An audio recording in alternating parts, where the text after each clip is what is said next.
I'm going to show you how to transform the lighting in your room from something like this to something like this that actually looks nice and somewhat interesting. So basically what we have here is one regular light bulb dimly lighting the room, one key light lighting my face, and then a $30 set of LEDs with some color gels in the background to add some ambient lighting. And we're only using a couple lights. This won't cost you a fortune to get a nice lighting setup like this.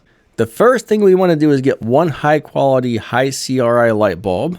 And we want to put that in a floor lamp or in a ceiling light behind us so it's pointing at the ceiling. That way the light bounces off the ceiling and spreads out all over the room. We'll talk a little bit more about what CRI is and why it's extremely important towards the end of this video. Step number 2 is turning on some ambient lighting. When it was just a white background, it looked very boring, very dull. This really makes the room pop and look a lot more interesting. So let's move on to step number 3, the key light. And the key light is going to light me up and make me look nice and bright. So basically that's just one single light that's pretty much right in front of me and a little bit off to the side. You can run 2 key lights, you can run 1, that's up to you. I like to run one single key light. These are the light bulbs I buy to use to lightly dim my room. These things have a 95% CRI rating. You can get a 3-pack, a 2-pack, a giant pack, but these torch star lights are extremely good. They're LEDs, they don't flicker. They've got a 5,000 Kelvin rating, which is a pretty close to daylight temperature. These are just all around really nice lights. I highly recommend getting some of these to light your room.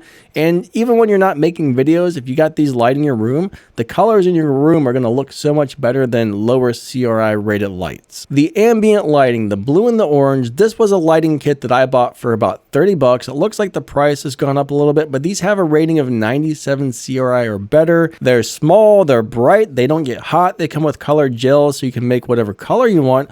I will put some links in the video's description to these products. If you want to buy some of these off of Amazon, check out the video's description, click those links. I will get a small commission if you buy any of this stuff, but these little lights are amazing. I mean, I actually have 4 of these and I love them. I love these little lights. They're amazing. All right, so we covered the room lighting. We covered the ambient lighting. So now let's talk about the key light. This is what's going to light your face up and make you look nice and bright and make you look good. So you want to make sure this key light has a 97 CRI or higher, in my opinion.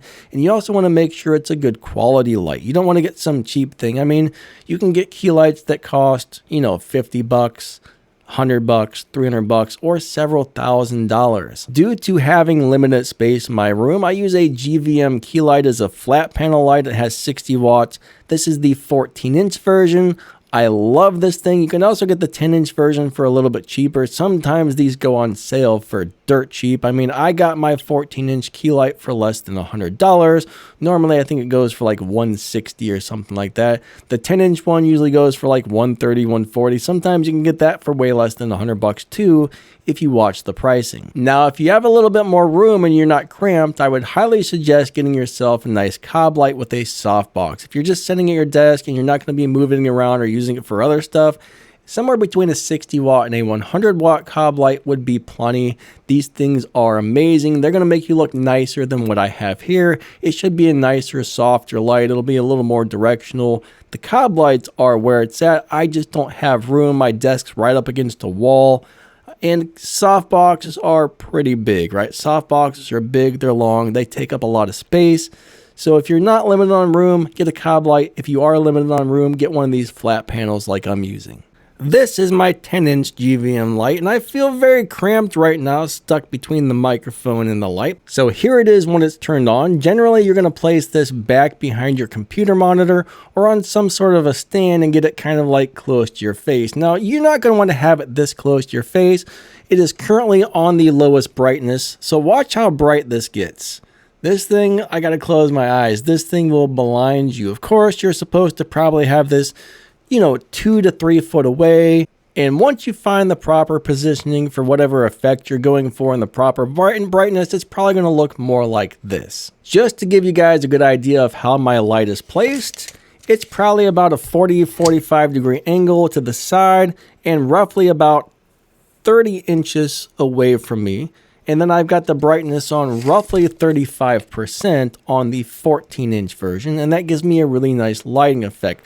Now, if I were to move the light on a stand and more over to the side. I can make so I got that cinematic, dramatic look where there's shadows on one side of your face and the other side's lit real bright. But for what I'm doing, I kind of like to have both sides of my face lit pretty evenly. Some people consider it to be very boring when your face is evenly lit, but for my videos, I kind of prefer to be evenly lit. I think for my particular face, it's a more flattering light. But if you do want that cinematic lighting effect where one side of your face is dark, one side is bright, just play with the placement of the light. The further it comes over to the side, the more light's going to be on one side of your face and the more shadows you're going to have on the other side. Some people absolutely love this cinematic look, but I just don't care for it, right? I'd rather have a nice even lighting on my face. Going by what you saw a second ago and what you're seeing now, let me know which one you like better. What looks better to you, that or this?